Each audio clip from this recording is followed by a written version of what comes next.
प्रिय दर्शकों नमस्कार। 10 मई 2024 शुक्रवार के दिन अक्षय तृतीया आ रही है। अक्षय तृतीया के दिन बेलपत्र की सहायता से किया गया एक छोटा सा उपाय करवा सकता है आपके बच्चों का विवाह। यदि आपके बच्चों की शादी में लगातार देरी बनी हुई है, आपके बच्चों को मनचाहा जीवन साथी नहीं मिल पा रहा है, तो ये वीडियो आपके लिए है। आज मैं आपको जल्दी शादी होने का एक ऐसा सरल उपाय बताने वाला हूँ। यदि ये उपाय आपने समझ लिया और मेरे द्वारा बताए गए तरीके से अक्षय तृतीया के दिन कर दिया, तो यकीन मान के चलिए आपके बच्चों की शादी के लिए कोई ना कोई अच्छा प्रस्ताव जरूर आएगा और शादी फिक्स हो जाएगी। ये उपाय यदि बच्चे खुद करना चाहें तो खुद भी कर सकते हैं, लेकिन मुझे पता है आजकल के बच्चों के पास उपाय करने के लिए समय नहीं होता है। वो अपने जॉब में, अपने व्यापार में, अपनी एजुकेशन में इतने ज़्यादा व्यस्त होते हैं कि वो उपाय नहीं कर पाते हैं। तो ऐसी सिचुएशन में माता पिता अपने बच्चों के शीघ्र विवाह के लिए ये उपाय जरूर करें। बच्चों की उम्र शादी के लायक हो जाए और किसी कारण से उनकी शादी में लगातार देरी बनी रहे, तो ऐसी सिचुएशन में बच्चे तो परेशान होते ही हैं, लेकिन बच्चों से कहीं ज़्यादा परेशान माता पिता हो जाते हैं। क्योंकि हर माता पिता यही चाहता है कि बच्चों की शादी समय पर हो जाए, उनका घर बस जाए, उनको एक ऐसा जीवन साथी मिल जाए जो जीवन भर उनका साथ निभा सके। लेकिन कई बार जन्म कुंडली में ग्रह और नक्षत्रों के कुछ ऐसे दुर्योग बन जाते हैं जिसके चलते विवाह में लगातार विलंब होता रहता है। रिश्ते आएंगे, बातें चलेंगी, लेकिन कोई भी बात, कोई भी रिश्ता फाइनल तक नहीं पहुंच पाएगा। और यदि कई बार रिश्ता फाइनल हो भी जाए तो बिल्कुल अंत में जाकर के कोई ना कोई ऐसी बात निकल कर सामने आएगी जिसके चलते रिश्ता टूट जाएगा। कभी लड़की वाले बना कर देंगे, कभी लड़के वालों की तरफ से ना हो जाएगी। देखने वाले आएंगे, देख करके चले जाएंगे। हमें ऐसा लगेगा कि अब की बार तो रिश्ता फाइनल हो जाएगा, सारी बातें पक्की हो जाएंगी, लेकिन नहीं हो पाएगा। किसी भी प्रकार का पॉजिटिव रिप्लाई सामने से आपको मिल नहीं पाएगा। कुछ ऐसे रिश्ते आएंगे जो आपके लेवल के नहीं हैं, आप अपनी तरफ से मना करते रहोगे, और कोई ऐसा रिश्ता जो आपको पसंद है, आपके लेवल का है, आप करना चाहते हो, तो वो रिश्ता सामने से पक्का नहीं हो पाएगा। जबकि आपके बच्चे दिखने में भी सुंदर हो सकते हैं, अच्छी खासी उनकी जॉब भी हो सकती है, अपना व्यापार यानी अच्छा खासा वो पैसा कमा रहे हैं, लेकिन फिर भी शादी में लगातार देरी बनी रहती है। तो प्रिय दर्शकों, यदि आप लोगों के साथ भी ये सिचुएशन बनी हुई है तो चिंता करने की आवश्यकता नहीं है। 10 मई 2024 शुक्रवार के दिन अक्षय तृतीया आ रही है और जो उपाय मैं आपको बताने वाला हूं, ये उपाय आपने इसी दिन कर देना है।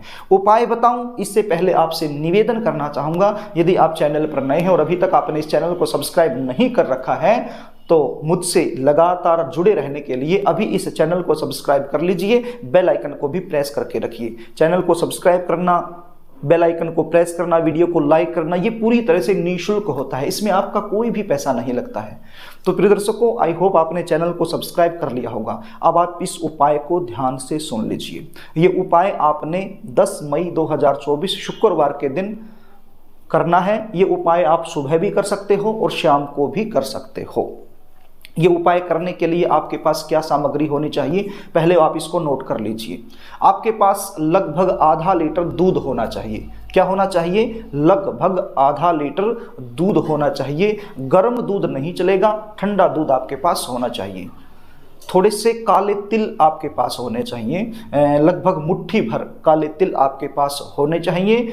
और आपके पास बेलपत्र होने चाहिए। बेलपत्र कितने होने चाहिए? आपके बच्चे की उम्र के अनुसार आपके पास बेलपत्र होने चाहिए। मान लीजिए आपका जो बच्चा है वो 25 साल का हो चुका है, 26वें साल में चला हुआ है तो 26 बेलपत्र। यदि 30 का होकर के 31वें में चला हुआ है तो 31 बेलपत्र।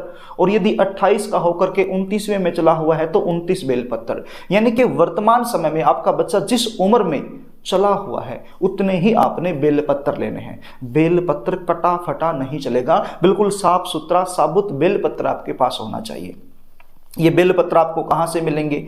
आपके आसपास कोई भी बेलपत्र का पेड़ हो वहाँ से आपको मिल जाएंगे। यदि आपको नहीं पता है तो आपके आसपास कोई भी शंकर भगवान का मंदिर है तो वहाँ पर जो पुजारी रहता है उसको जरूर पता होता है कि आसपास बेल आसपास में बेलपत्र कहाँ है, तो वो आपको रास्ता दिखा सकता है, वो आपको बता सकता है कि वहाँ पर बेलपत्र का पेड़ है, तो वहाँ से आप तोड़ के लेके आ सकते हैं। या फिर शंकर भगवान का जो मंदिर होता है उसके सामने भी बेलपत्र बेचने वाले होते हैं, तो वहाँ से भी आप खरीद सकते हो। तो कैसे भी करके बेलपत्र आपके पास होने चाहिए, आप कहीं से भी लेके आ सकते हो। तो उम्र के अनुसार बेलपत्र होने चाहिए। ये 3 चीज़ें आपके पास होने चाहिए। आपने क्या करना है, ये जो काले रंग के तिल मैंने आपको मुट्ठी भर बताए हैं, तो इनको आपने अच्छे से रगड़ लेना है, अच्छे से पीस लेना है, इसका चूरा बना लेना है। अब ये चूरा किस में आप बनाओगे, आप सिलबट्टे में भी बना सकते हो, या कैसे भी करके इसको आपने अच्छे से पीस लेना है, चूरा बना लेना है, या फिर मिक्सी में भी आप बना सकते हो, ग्राइंडर में भी आप बना सकते हो। इसको अच्छे से पीसकर जो आधा लीटर दूध मैंने बताया उसके अंदर आपने मिक्स कर लेना है। अब ये दूध किस बर्तन में लोगे, आप लोटे में भी ले सकते हो, या फिर कोई कटोरा टाइप में कोई भी बर्तन हो उसमें भी आप ले सकते हो। तो इसको अच्छे से मिक्स कर लीजिए, काले तिल अच्छे से पीसकर इस दूध के अंदर आपने मिक्स कर लेने हैं। अब 2 चीज़ें आपके पास हो गई, एक तो वो दूध जिसके अंदर आपने काले तिल मिक्स कर लिए हैं, और बेलपत्र। ये दोनों चीज़ें लेकर के आपने शंकर भगवान के मंदिर में चले जाना है, या तो सुबह के समय या शाम के समय।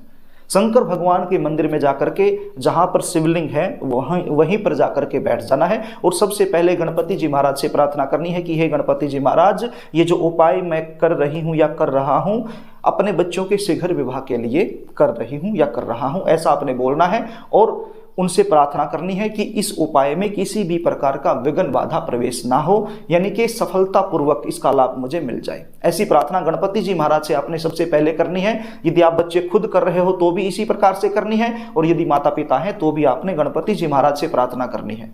उसके बाद आपने एक बेलपत्र उठाना है, और जो दूध है जिसके अंदर काले तिल मिले हुए हैं, तो उसके अंदर इस बेलपत्र को डुबो देना है, यानी भिगो लेना है। और भिगोने के बाद शिवलिंग पर अर्पित कर देना है। क्या बोल के, श्री शिवाय नमस्तुभ्यम। एक बेलपत्र लिया, दूध में भिगोया, शिवलिंग पे अर्पित किया और बोल दिया श्री शिवाय नमस्तुभ्यम। दूसरा बेलपत्र लिया, दूध में डुबोया और शिवलिंग पर अर्पित कर दिया और बोल दिया श्री शिवाय नमस्तुभ्यम। तो इस प्रकार से सारे बेलपत्र दूध में भिगो कर शिवलिंग पर अर्पित करते रहिए और श्री शिवाय नमस्तुभ्यम बोलते रहिए। सारे बेलपत्र आपने इसी प्रकार से शिवलिंग पर अर्पित कर देने हैं। उसके बाद ये जो दूध बचा हुआ है काले तिल वाला, तो इसको भी आपने ऊपर से शिवलिंग पर ही अर्पित कर देना है, श्री शिवाय नमस्तुभ्यम बोलते हुए। प्रिय दर्शकों, इतना सब करने के बाद हाथ जोड़ करके भाव से, मन से, श्रद्धा से, विश्वास के साथ शंकर भगवान और मां पार्वती से आपने प्रार्थना करनी है अपने बच्चों के शीघ्र विवाह होने के लिए।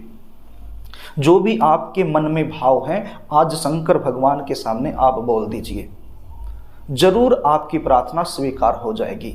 क्योंकि अक्षय तृतीया का दिन कोई सामान्य दिन नहीं होता है, नाम से ही पता चलता है अक्षय तृतीया, यानी कि इस दिन किया गया कोई भी उपाय अक्षय हो जाता है। अक्षय का मतलब जिसका क्षय ना हो, तो अक्षय हो जाता है, वो जरूर पूर्ण होता है।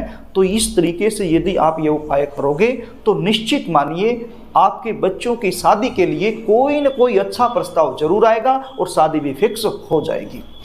प्रिय दर्शकों, यदि आप अपने बच्चों की जन्म कुंडली का विश्लेषण मुझसे करवाना चाहते हैं, बच्चों की शादी में लगातार देरी बनी हुई है, उसका मुख्य कारण क्या बनता है वो मुझसे जानना चाहते हैं, आपके बच्चों की शादी कहाँ होगी, कौन सी दिशा में होगी, कैसे परिवार में होगी, शादी के बाद का जीवन कैसा रहने वाला है, या फिर शादी के अलावा कोई और भी समस्या आपके जीवन में चली हुई है और आप उसका ज्योतिषीय समाधान चाहते हो, तो अपनी या फिर अपने बच्चों की जन्म डिटेल लिखकर स्क्रीन पर दिए गए व्हाट्सएप नंबर के जरिए मेरे पास भेज सकते हैं और जन्म कुंडली का साइंटिफिक तरीके से सटीक विश्लेषण मुझसे करवा सकते हैं।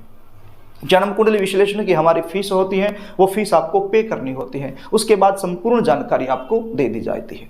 तो प्रिय दर्शकों, यदि कार्यक्रम आपको अच्छा लगे तो इस वीडियो को लाइक करना, इसको शेयर भी करना ताकि पुण्य के भागीदार बन जाएं। कमेंट बॉक्स में श्री शिवाय नमस्तुभ्यम जरूर लिखना या फिर ओम नमः शिवाय जरूर लिखना।